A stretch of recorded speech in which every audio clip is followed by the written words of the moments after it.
Welcome to Put a Word on It, a podcast presented by Men of Valor. In each episode, we're going to talk with a different man, but each one with a unique journey from brokenness to freedom. I'm your host, Rudy Kalis. I spent over 40 years as a TV sportscaster, then retired and joined the Men of Valor program as a volunteer. So join the conversation. Reconciling men to God, their families, and society. Welcome to another edition of Put a Word on It, brought to you by Core Civic. And we are in Knoxville, Tennessee at Valor Way. I want you to meet a man who had never been incarcerated, but he's been a Marine. He is the re-entry minister, and his name is Rick Rogers.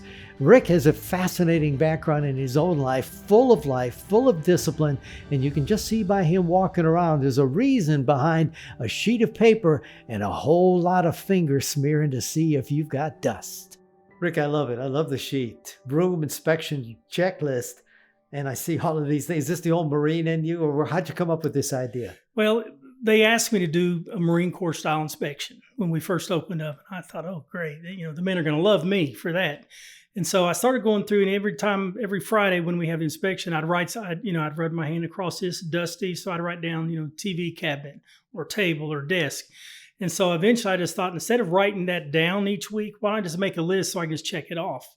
So as I found dust on things in the rooms, I would just write it down so that for the next week I had a checklist. So it just became that. So everything you see on there is something that I have found, where I have gigged them on, where I found dirt, and so I check it off. Cobwebs in the ceiling, windowsill dirty or dusty, but the room wound up being satisfactory. How'd the guys react to it?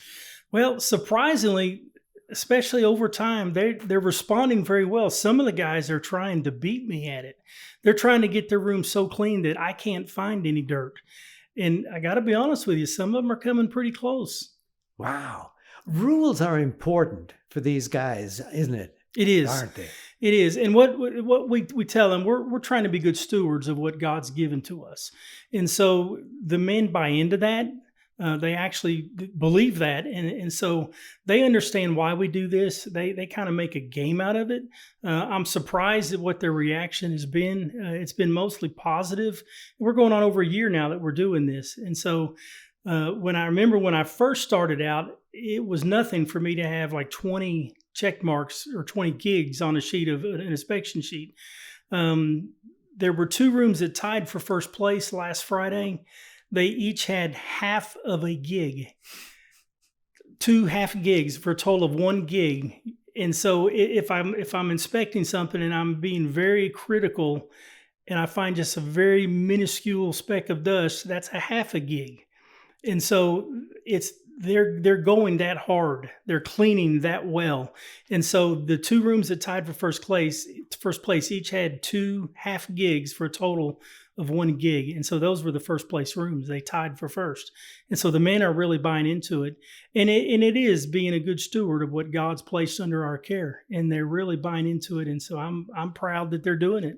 I love your background. You've not been incarcerated. I've always wondered, guys may think, well, how can I relate to these guys? They've had the tough life, but you've been a Marine. You did Golden Glove boxing. Do you think your background in some way allowed you to walk in here and say, look, I'm not putting up with anything. I'm going to tell you the truth. I don't know. That was a concern that I had. Would I be able to relate to the men that are going to be here?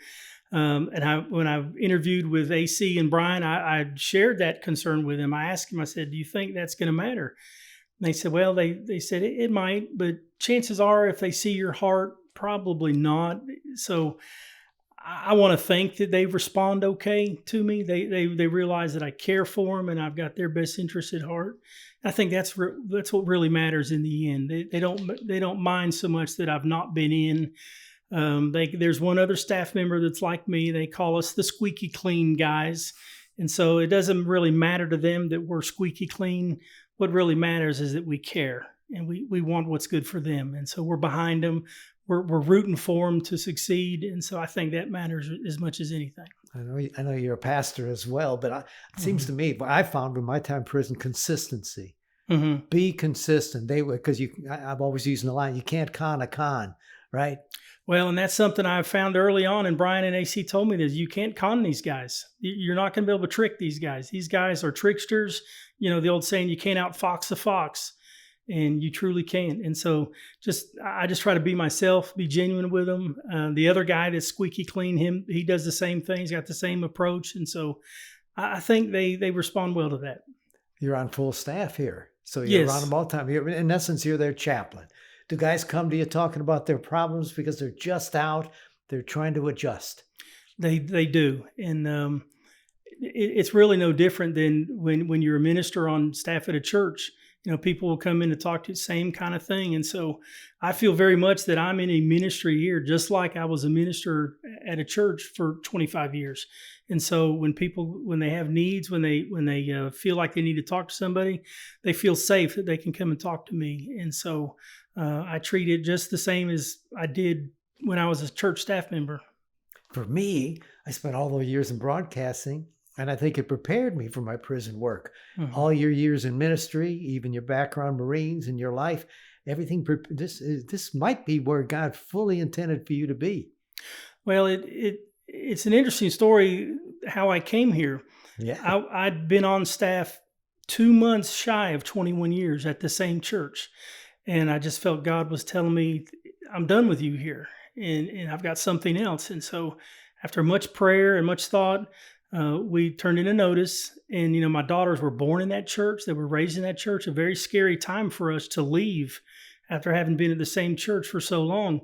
And so I wasn't sure what was coming up. And I'd always told my wife, I said, honey, if I ever leave the ministry, I'm going to drive a truck. And so here I am. I went to truck driving school, got my license, and I drove a truck for 18 months. And when I first started driving, the company that hired me right out of school, my daughter asked me the first day before I left that day, she said, Dad, if you're going to be driving a truck all day, you're not going to get to talk to anybody. And I smiled and I said, yeah, that's the plan. And so I was withdrawing into myself. I don't know if you call that a Jonah moment or what, but I thought I needed to be alone. I wanted to be alone in the cab of a truck, just to drive that truck, not to be around people, not to have to deal with anybody's problems. And so I did that for 18 months, and God brought me to the point where he affirmed to me and was stressed to me again that, no, I've called you to a ministry. I've called you to talk to people, to reach out to people. And so the word that I would put on it is ambassador, 2 Corinthians 5:20, where we are ambassadors for Christ. God didn't call me. Now, he calls some people to, but God didn't call me to spend all my days, all my time in a cab of a pickup truck. He called me to spend time with people, to disciple people, to try to evangelize people. And like we're told in the Great Commission, to go and make disciples. And so that's one thing that I find great joy in doing here at Men of Valor.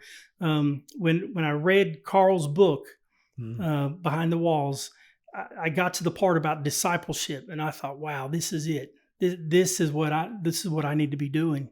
And so when the opportunity came for me to come to Men of Valor, I was very much excited about coming and being able to invest into people's lives by discipleship, by being an ambassador for Christ. I know how I felt when there was a given day when I said to my wife, I think we're supposed to retire. I think there's something else to do. But does your wife look at you and say, what? We're giving up what you've done for all this? I mean, how do you know that this is what you're supposed to do? And then you say, I'm leaving. A lot of it's faith. It's just faith. It's just knowing that I just felt like God's done with me here. He's not done with me in general, but he's done with me here. And so we knew it was time to leave our previous place of ministry. And I thought I was going to take some time off. And like I said, I thought I would just spend my time in the cab of a pickup truck, or not a pickup, a semi truck, driving a truck up and down the interstate. But God didn't call me to that. That was just the interim thing. God has really called me to minister to people. And luckily, I'm just so joyful that it's here at Men of Valor. You know what I thought about? It's not the same, but Moses spent 40 years in the wilderness to get him ready. God taught him something about humility out there. Spend some time alone, and then you'll be ready. Jerk the slack out of your leash, I guess, Yeah. and then you're ready to go with it. You see this? There are guys out there who think about volunteering. They're concerned and all. I mean, what do you tell a guy who's thinks, I'm not very sure I'm ready for these kind of guys or this kind of ministry? Well, again, there's the whole faith thing. Sometimes you just got to step out there on faith. For me, when I left my church, when we left our church, I wasn't ready to step into this ministry. I would not have done it. I wouldn't have even entertained the thought at the time. It took me those 18 months alone in the cab of that truck, getting my heart right, if you will. But like you said, Moses, God prepared him. It took a long time. And that's one of the frustrations that I see in our men. They want something to happen right now. And it's a hard lesson to learn for anybody, for myself included, that the preparation process is usually longer than what you think it's going to be. And so to wait on God, go ahead and take it slow. Go through that slow period where you don't see a lot of fruit at the time, but keep growing. Keep letting moving. God mold you and shape you. And when the time is right, in his timing, there's going to be fruit. But the hard part is to waiting on God. So I guess I would encourage someone, just let God guide you, let God mold you and shape you and how he would do that. And then let him open the door. And don't be afraid. Don't be afraid. I love you. We've already said the word ambassador. We've had no one else say that. I think that's a wonderful thing to say. It's a joyful thing for you to probably feel, to be an ambassador for our Lord. Yeah, I feel like I've found a good place of ministry. I'm happy here. Now, if God calls me away next week, I don't know if he's going to do that, but I'm not looking. I mean, I'm happy here. I just feel like God's placed me in a place of ministry where I can invest in people's lives. I can pour into them. And just as long as they're here at Men of Valor, I'm going to pour into them as much as I can. And when their time to leave comes, I'll be sad when they're gone. I'll miss them. But while they're here, I'm just glad that I've got this opportunity. And so as an ambassador for Christ, I'm going to try my best to pour into them and help disciple them. We're called to disciple. And then for those that need evangelizing, share the love of God with them when maybe they've not ever received that before. When some leave, there'll be others that come. Meanwhile, keep looking for dust. I think it's great. I will. Thank you, Rick. I love the word ambassador. It's something that I've always enjoyed, being able to feel that way. It's just, we represent our Lord in all that we do.